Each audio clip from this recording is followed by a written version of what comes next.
So good afternoon, everyone, and thank you so much for joining us today to learn more about our programs in information security and how they might be right for you. My name is Allison Steele, and I'm the program specialist for the professional graduate programs in the Faculty of Science, and I'm happy to be your host today. The demand for cybersecurity professionals is growing exponentially across industries and will only continue to grow as technology rapidly advances.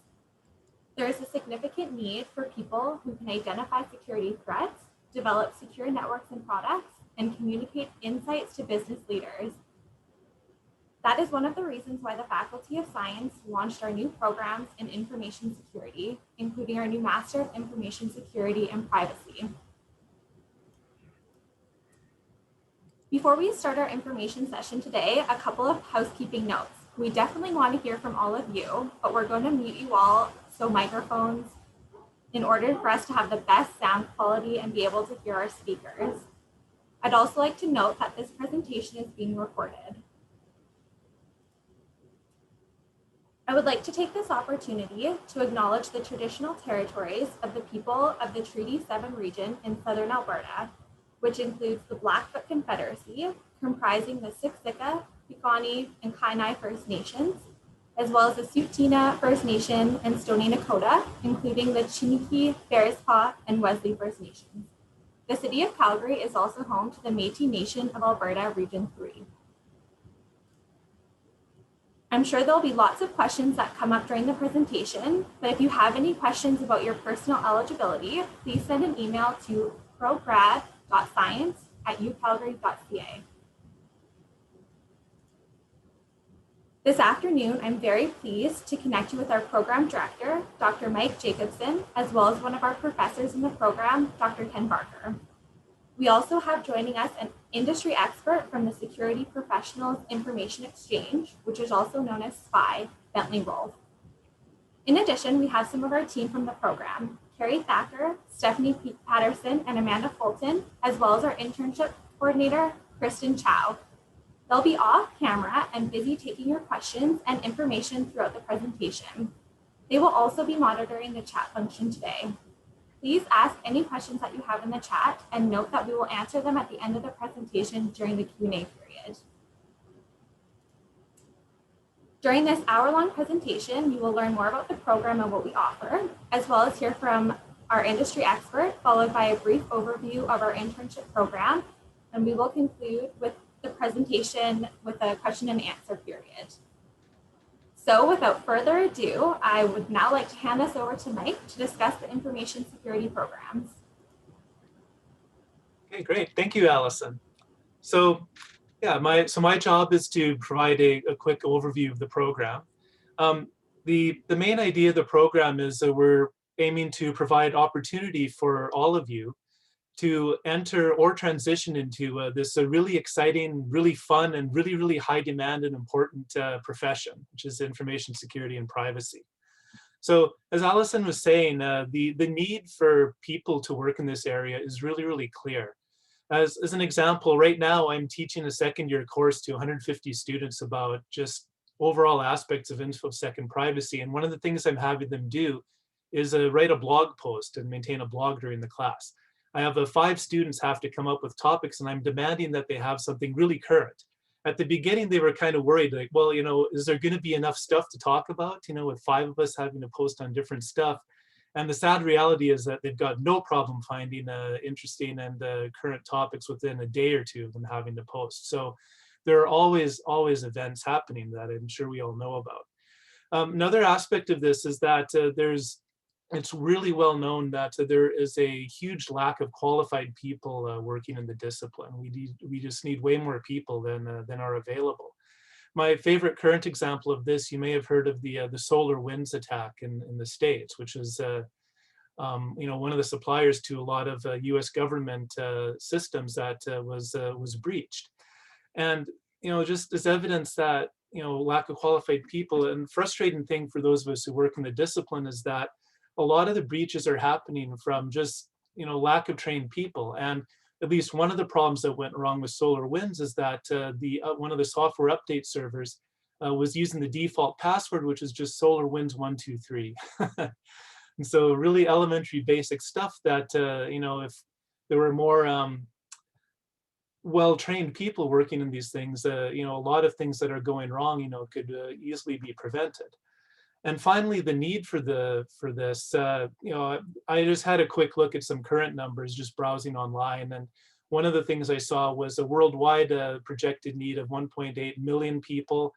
Europe's looking for over 200,000 people. I saw a number for Canada, and take this with a grain of salt. They're saying there's 8,000 need for 8,000 people right now. It's probably more than that, but there are definitely jobs and very important field. And hopefully, we can help fill that gap a little bit.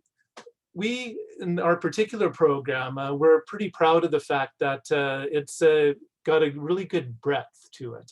One interesting aspect of information security is that it's not just a technical discipline.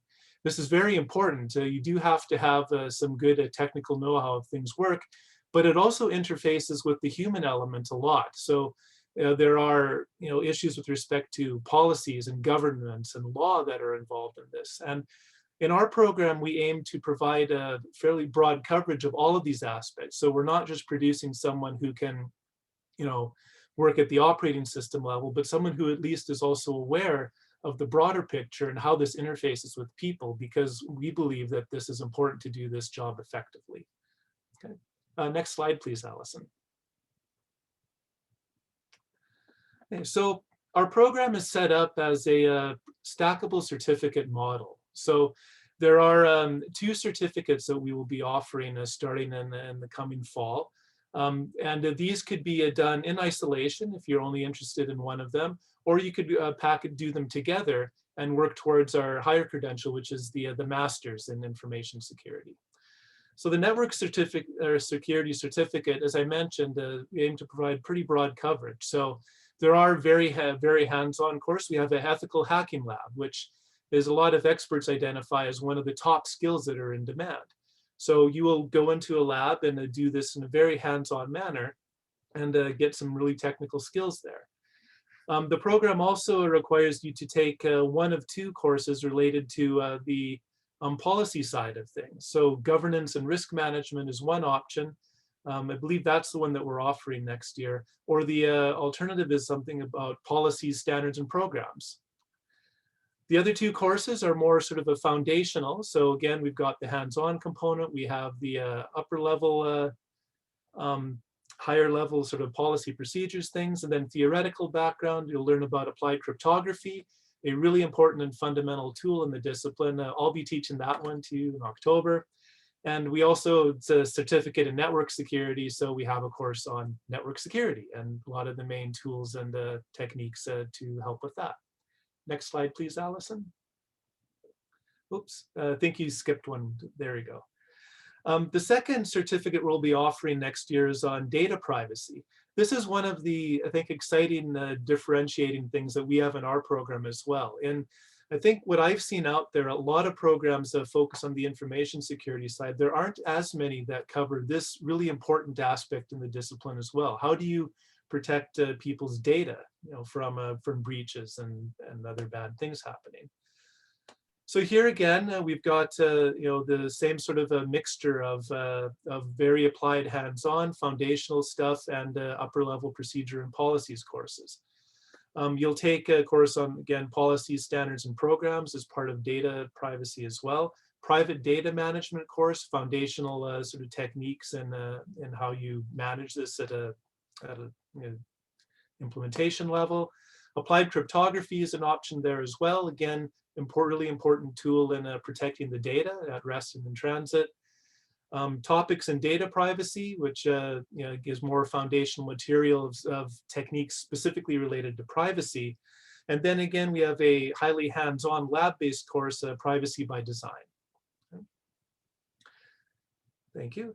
Now, finally, if you do opt for the master's level, the whole thing, you will do both of those certificates, so a total of 8 courses, and then we wrap it up with a capstone experience. So this could either be sort of a independent sort of project that you would do, but for most people, what we hope is that we provide you with an internship experience. So We'll train you up for 8 months, teach you a lot of these things in the lab, in the classroom. And then afterwards, we'll help you to launch your career and help find a job placement for a 20-week internship that we hope will eventually open the door to you for permanent employment in the discipline. Next slide, please.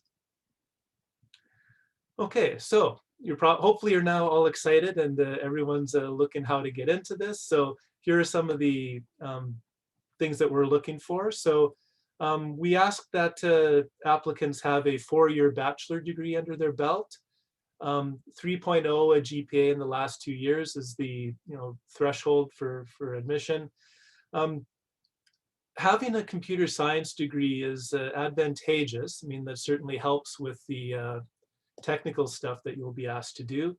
It's not essential, however, but we do ask that you have some training in each of the things listed here. So computer programming, should be able to program a bit.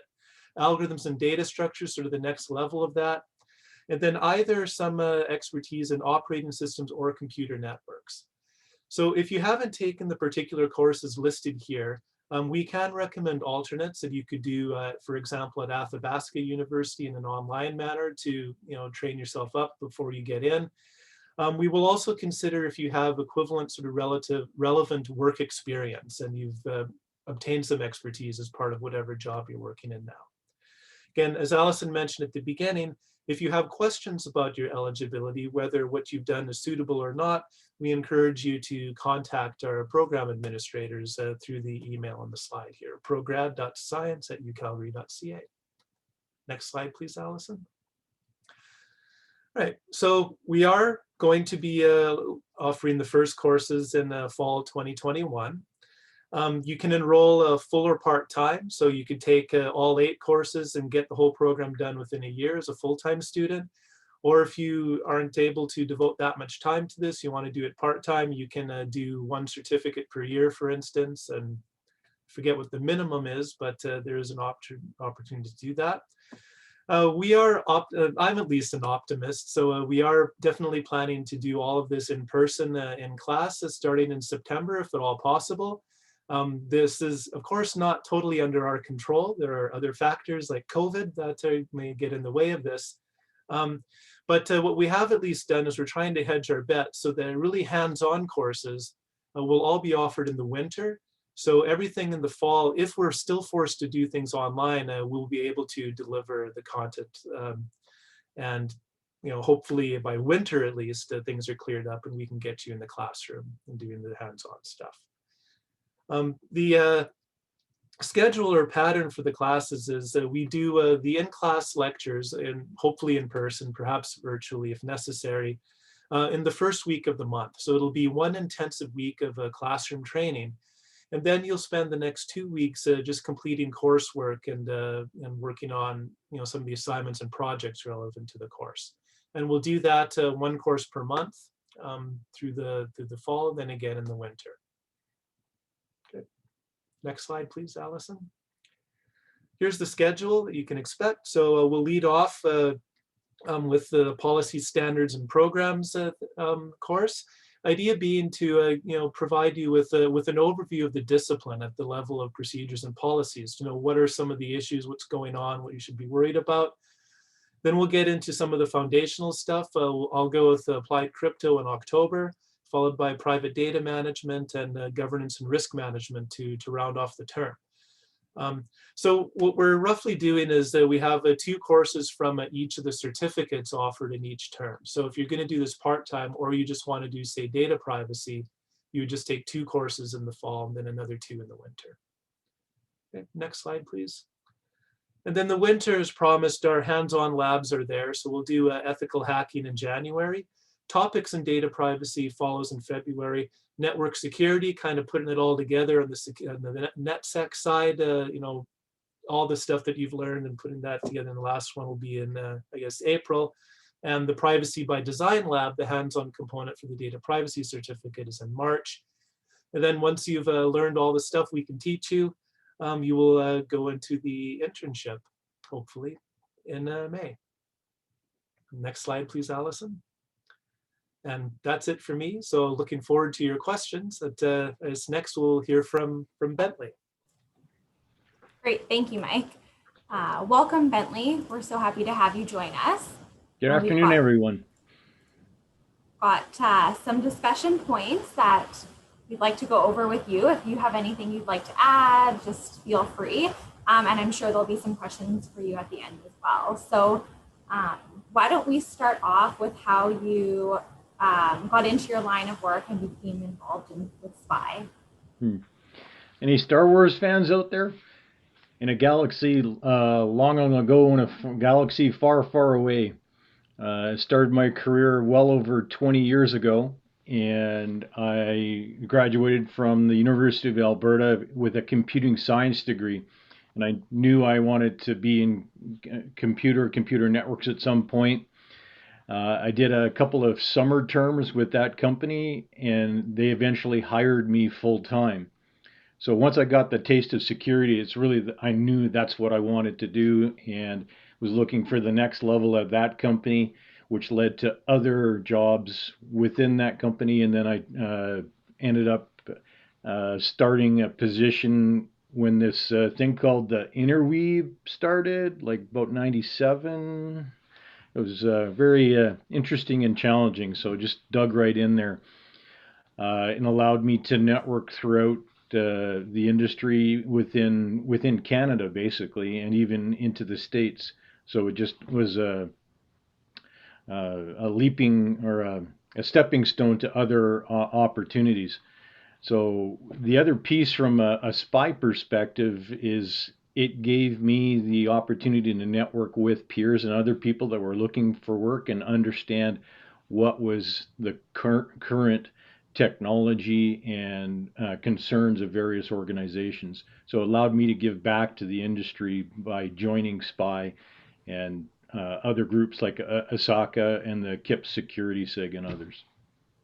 Sounds like it opened a lot of doors. It did. In your opinion, what do you think some job prospects in Calgary are for information security? Well, very good, given the recent announcement of Infosys coming to Calgary, as well as other government and local initiatives to really change Calgary from an oil and gas base to more of a high-tech location or footprint. And so, with the low cost of real estate in downtown, I've seen a lot of startups that are looking for, not only programming resources, but security resources. And security to me is one of those that needs to be implemented by design rather than an afterthought. So ideally, you get in there at the beginning and be part of the solution. In today's many companies are adopting a remote workforce. So I wouldn't limit myself to just Calgary. There's, lots of opportunities. Yeah, that's a great point. If you're hiring someone, how does having an internship differentiate a potential candidate for you? Yeah. Well, for me, one of the key pieces is at least full-time employment. And it kind of serves as two purposes when you're doing an internship, in the sense of it gives the opportunity for the employer to kind of try you out to see what your skills and capabilities and social acumen are. And then it also gives you as the employee an opportunity to understand the company and its culture and whether or not you want to commit yourself and work in that organization. Yeah, it's a win-win. You get that experience as well as make those connections and oftentimes get hired on permanently. Yeah, very much so. As well as networking with other people, and then you're going to be working with vendors and other kind of peer companies that allows you to just build your network, and as opportunities present themselves, you can take advantage of them. Yeah, absolutely. So what do you think are the benefits of a graduate credential for breaking into or making a career transition within the job market?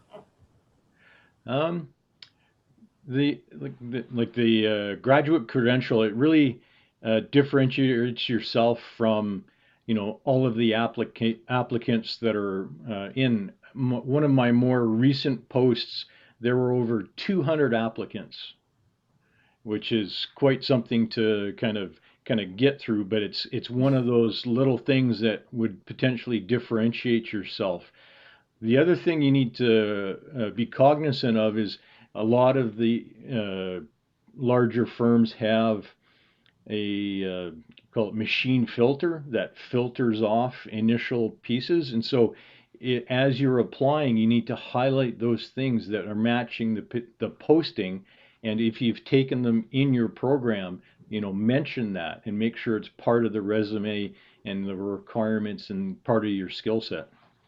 Yeah, that's a great point. That's important for everybody to note to do, I think. What do you think some of the unique things about the Master of Information Security Privacy program that are particularly well suited for people to help them succeed? I know we kind of talked about that in terms of networking opportunities and stuff, but I really like the balance of topics in the curriculum. So you can start off as a generalist and then narrow down to a specialist as your career develops. And that's a really good sort of approach, because do you really know what you're interested in right off the hop? Incident response as an example, 724, 365. Do you like to be in the fire in the kitchen and putting out the fire, or kind of after the fact from a forensics perspective, or is it more of a policy governance and compliance side of things where you're working with the entire organization from, let's say, a risk management perspective? So it gives you that again, that taste from the generalist to the specialist. Yeah, absolutely. And that's a good point too, not only for making a career transition, but once you're in the information security kind of environment, you can try out different things when you're there and pivot within that industry as well. So what do you think the relationship between KISP, which is the Certified Information Security for Professionals, and how completing our program would help lead to KISP? I kind of look at it as a Venn diagram where there's a lot of common area, but then there's also, sort of some unique pieces of that. The CISSP is kind of the de facto industry standard for cybersecurity as a foundation, and there are 8 domains within the CISSP that the program touches on. As an example, right, security and risk management. I mean, that's the ISEC 641. The asset security, that's 643. Security assessment and testing, right? That's the ethical hacking side. So I think that's 621. The whole communication and network security side, 603. So it gives a good exposure to all of the different aspects of security. Great, thank you, Bentley.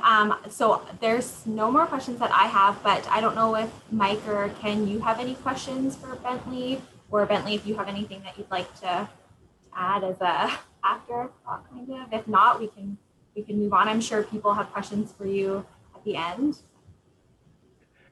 I just like to say, I'm really impressed with what they've put together from a program perspective. It touches on a lot of basis and requirements of cybersecurity in the various different industries, and you have to look at the maybe targeting a particular company. If it's a large company, they're going to have lots of security individuals that have specializations, whatever. But if you're approaching a smaller company, you need that more breadth to kind of cover things.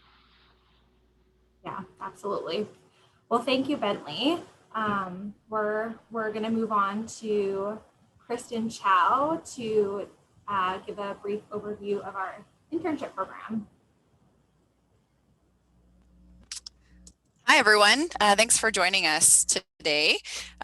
So my name is Kristen Chow, and I run the Science Internship Program for the Faculty of Science, both at the undergraduate program as well as for our professional graduate programs. So what the internship program is designed for you guys to do is to provide you with that first introduction to a new career. So at the end of your degree, at the end of your diploma classes, you will have recently gained a whole bunch of new skills and knowledge. And what I'll be doing, or what the other internship team members will be doing, is working to connect industry and employers with the students in this program to set up short-term internships over the summer term at the end of the degree.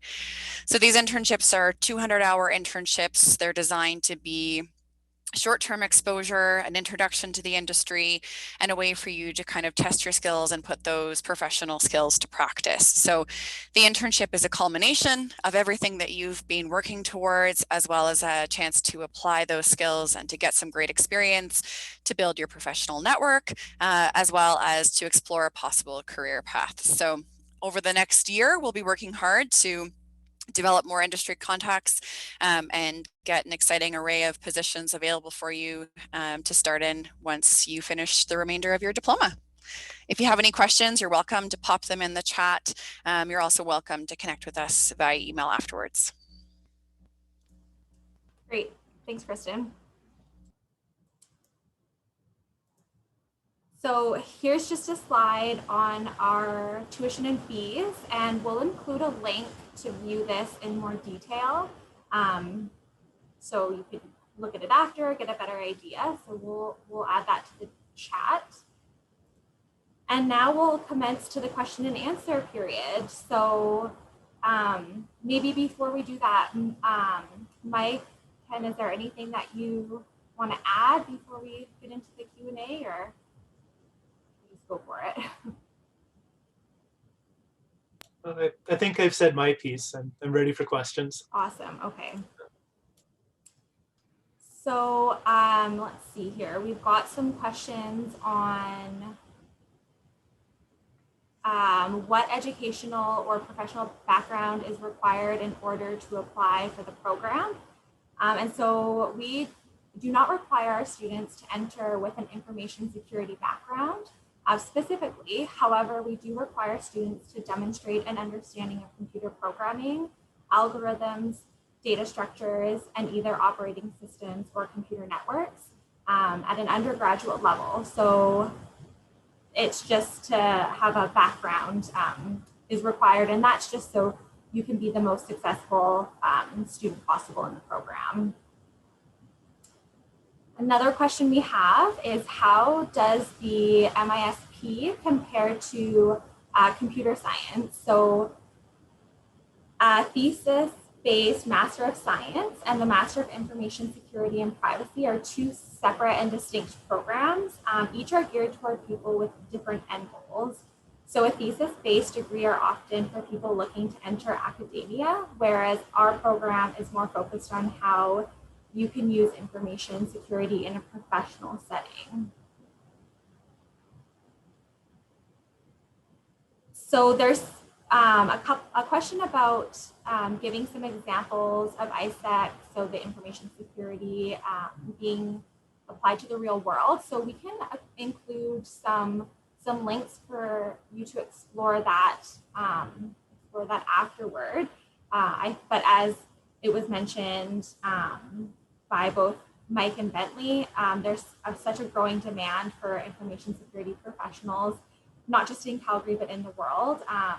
Calgary being a great place because they are positioning for Calgary to be the tech hub of Canada, which is really has lots of great opportunities to come from that. So yeah, please ask any questions you have in the chat. I don't see any others at the moment. But I hope this has been informative for everybody. I'll just keep my eye on the chat here. Kristen, if you wouldn't mind unmuting or coming to video and just talking about current employment opportunities for the internship. Sure. So with this program, because we don't currently have a program in this specialization, and this is the first go around, what we're doing is we're building out our employer contacts. We do have an undergraduate computer science internship program, and we do have students working in information security, as well as other kind of specializations within the field of computer science. Currently, a lot of the positions and the internship experience are with larger organizations in their smaller kind of technical departments, or working closely with the information or data privacy folks that are working for those organizations. So we're building out lots of different opportunities. The other really important thing to note is that this internship does not need to take place in Calgary. We work with employers all across the country, and we are looking constantly for new opportunities. And like Bentley mentioned, the idea of remote work has become one that has been solidified in a lot of folks' minds, looking at kind of the ecosystem of how internships can happen. And so that's always a possibility as well.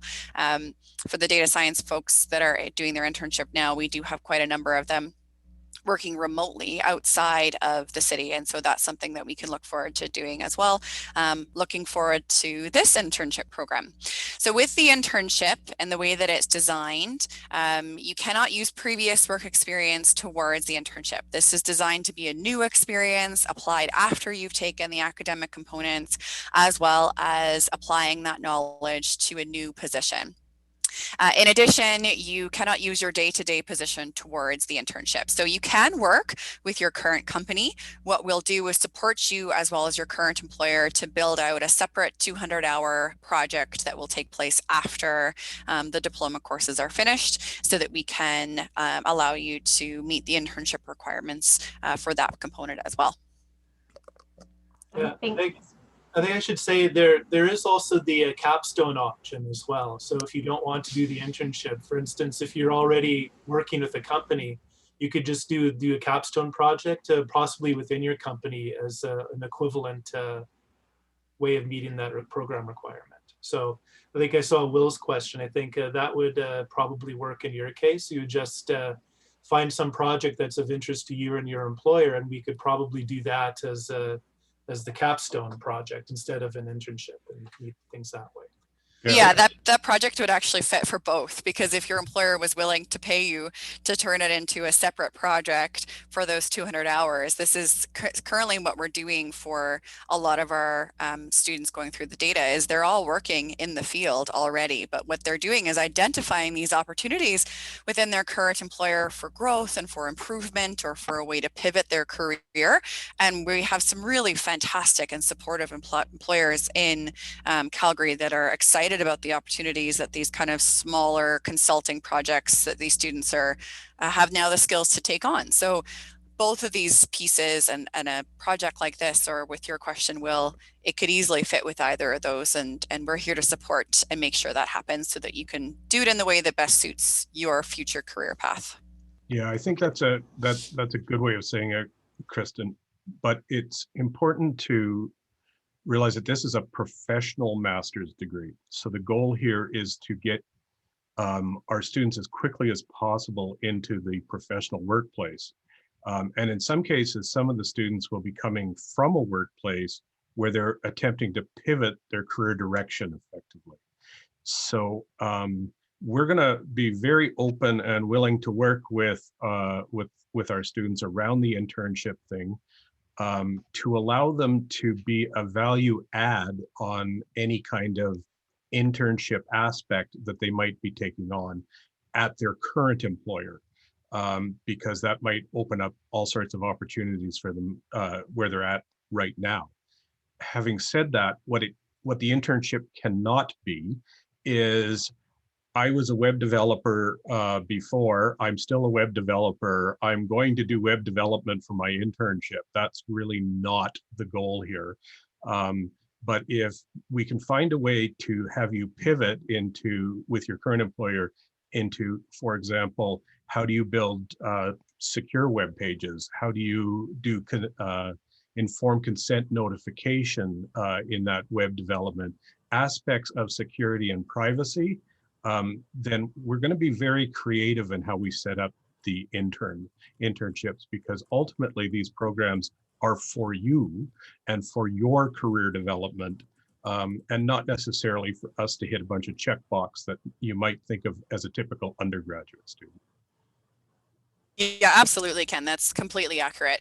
I mean, that's what I am here for, is to support you folks and making sure that this is a value add opportunity for you, and that we can build that next step or that career growth into this opportunity and make sure that it's a really enriching way to end off this program and to launch your career with this as a background. We have a question from Ryan, who is asking if the coursework can be completed by distance or online learning if they're not actually located in Calgary. So that's an excellent question, Ryan. And I really wish that we could give you a clear and definitive answer to it. It's intended to be done, and it's designed to be done in these 1-week modules. So what we are hoping to do is that for people in your circumstances, working with their employer in their current situation, trying to figure out a way to actually be here on campus normally during that 1-week period. Of course, you can do all the work and all the rest of it wherever you want. Having said that, there is a giant caveat I put on it. In other words, you might be doing it remotely anyway, at least for the first course or two, while we try and get through the balance of the pandemic situation, which is, as Mike mentioned in his presentation, the way we've set this up is that those courses that we feel the most comfortable delivering in a completely online mode are actually the first few courses that you'll encounter in the program. We've actually had to do a little bit of reshuffling of the content in order to facilitate that. So the short answer is definitely, and maybe it will be a requirement that we do it virtually, at least initially, but the intention is to have you on campus, because the real value proposition here is building a network, working with a cohort of future colleagues and well, students, I guess we'll call them, while they're sitting in the classroom. But essentially, these are going to become the people who you'll be reaching out to throughout your entire career. So getting you together, getting you to know each other is much better than the two-dimensional flat screen scenario. But that's better than not doing anything. So our intention is to really have you working together, rolling up your sleeves together and working on real problems. And that's true across all of the courses. So it's not just that you'll, like the policy course, which I happen to teach, isn't about let's read policy and try and figure out how to write policy. It's about let's come up with a problem. Let's come up with an issue that you have either at work or someplace else, or that you see in society, and let's figure out how do you go about putting together a reasonable approach to this. And you never do these things in isolation, you do them in dialogue. And so the best way to do them in dialogue is to get you guys all into the room, roll up your sleeves, get opposing views together, bounce the ideas around, and then start to develop good, solid policy going forward. That's just one example. I could come up with a bunch more. We kind of touched on this a little bit earlier, but Shar has asked, can full-time be completed while working, or are the studies too heavy to complete while working? Course load. Good question, difficult to answer. Everybody's different. Everybody's got a different employer, different pressures on them at work. I think you'll have to be having some conversations with some of your employers. We know that the last time we offered one of the certificates, both of the employers said, we're going to give you the time that's necessary in order to be able to do this, because we really need this expertise in our organization. So the reality was they were basically working full-time, going to school full-time, and the two things kind of overlap. I think it would be a bit of a stretch if you had a high pressure, 48-hour-a-week kind of job to go full-time as well and try and sneak away for a week to do these classes for the in-person pieces. That's a very intense week, but you could maybe plan to do 2 of the courses in one term, working with your boss where you can get away Some people will potentially do this by taking holidays. There's all sorts of different scenarios. So it's a really hard question to really answer, Chara, because each person's situation is so unique. Mike, what can a student do with a certificate in network security? What can a student do with it? With a Yes. certificate? Like, what would be some areas that that you see people moving into? Yeah, well, I think I'll say something, and I think we should ask Bentley this as well. But you know, for example, ethical hacking lab is a really important skill, in terms of being able to work in penetration testing and things like that. Understanding how networks work, the cryptographic underpinnings, and it's I guess you'd be focused on jobs that are pertaining to those particular areas within security, but those are all really high demand things as well. So I don't know, Bentley, anything else that you could add about that? No, absolutely. And really, when I'm interviewing potential candidates, it's, what practical experience have you had doing this? Have you been able to, uh, you know, react to it appropriately? Were you writing policies? Tell me about a time when you did a forensics investigation, things like that. So it's really a balance between the theoretical piece of things and practical. So this question is from Heron, which is probably going to be best for Mike or Ken. And they just want to know the biggest difference between our program and a thesis-based master in cybersecurity. Sure. Yeah, I think I guess the main difference is that our program is a professional graduate program with a focus on course-based instruction and getting you ready for employment. The MS in cybersecurity, if I understand what you're asking, would be the typical research-based graduate studies where you would do a thesis and you would be more focused on training to do research. Yeah, here's another way to characterize it. At the end of a research-based master's, you know a whole lot about that thing. At the end of this course, you know a fair amount about a lot of things, and you also know how to put the pieces together, because we're going to be taking every one of the courses, although they will have technical aspects to it, will also have an awful lot of human factors associated with it, and how you roll things out into an organization, some sort of a sane way, so it gets accepted. So we'll be talking about change management with these kinds of things. Usually this is not the kind of topic that comes up in a research-based thesis program. So Ken, I'm going to ask the same question to you that I asked Mike, and just kind of what skills will someone gain doing the certificate in data privacy that they'll bring to the professional workforce? So anybody who reads a newspaper or a virtual newspaper is well aware of the amount of data breaches that are occurring basically around the planet. Often these things are occurring because the systems themselves are not actually developed to be privacy aware.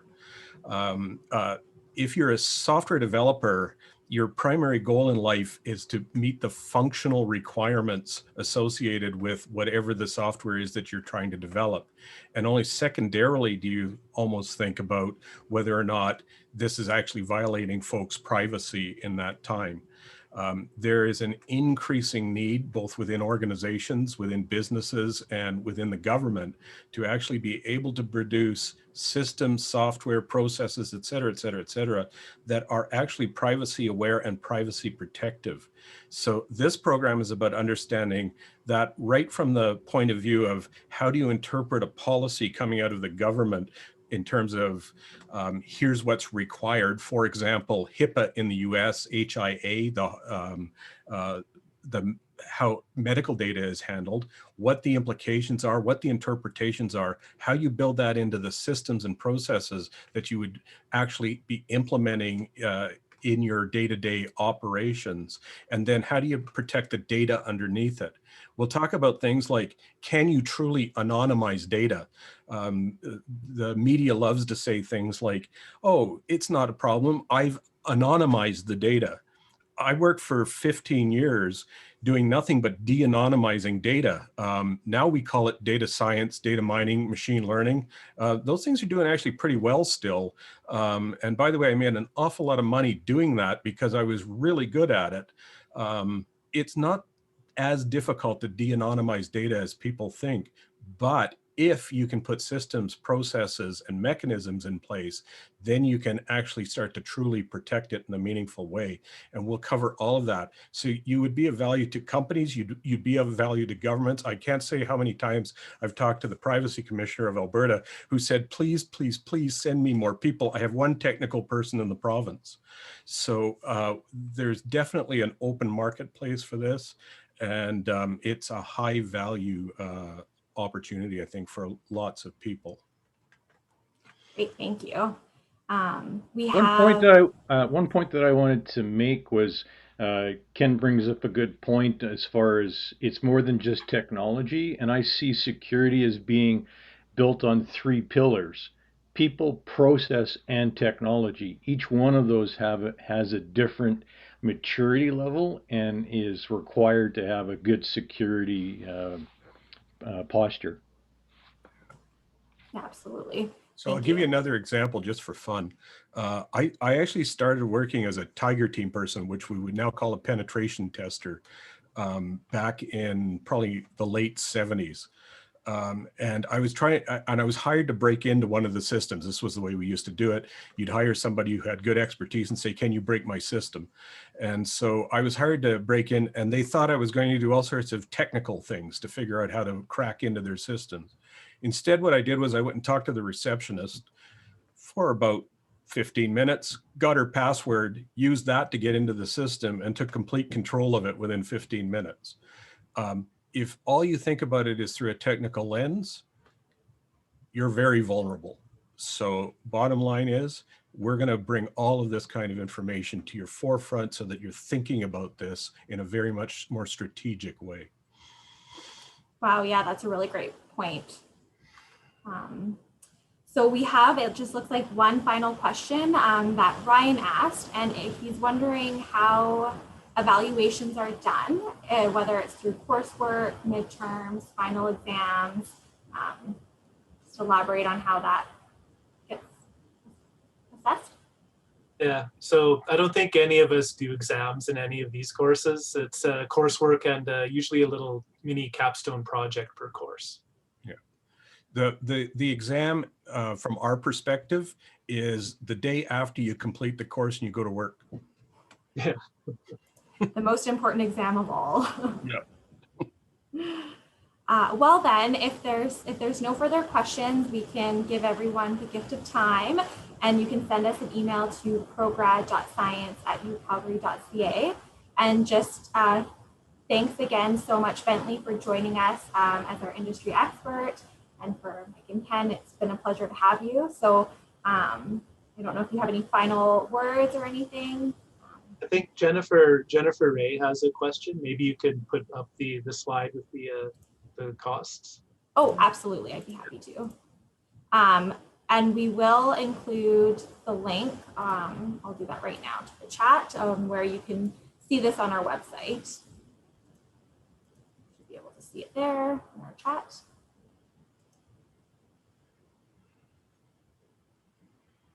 If there's no further questions, we'll end it here. And thanks again, everyone, for joining us. I hope everyone learned a lot and took something away. I know I sure did. And have a good afternoon. Thank you all for attending. Hope to see some of you in October.